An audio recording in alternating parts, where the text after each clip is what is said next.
Doulton Stoneware. This is something I grew up around. I love Doulton Stoneware. And people say, oh, you know, it's out of fashion, but you don't need to follow trends in order to buy good things. Go with your heart. And my heart still says Doulton is great value and it's superb craftsmanship. And I'm with Mike. He's on stands J3 and J4. And you're just finished setting up.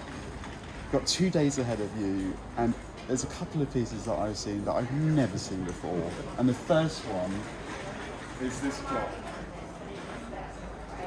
Tell me about the clock. It's even got the right time. Pretty well. As you see underneath, you've got an initial there. Emily Wakely. Yep. Somewhere underneath the surface, there's probably a date. Okay. The movement on a lot of these was French. I'm not sure about this. I'm not into clocks dramatically, but it's a sweet little movement. Runs beautifully. And the point of the clocks were not so much about the movement, but the clock case itself. Yes. And this is quite an unusual technique. Tell me about that. They called it grot, Grot. as in G-R-O-T.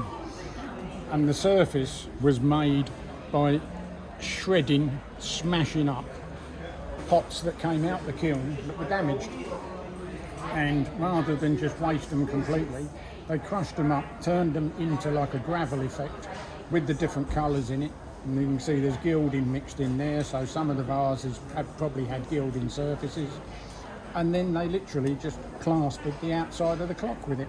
I love it. While So it was on soft clay. at the end of the day, you know, they recycled what they couldn't use, what they couldn't sell. Perfectly green.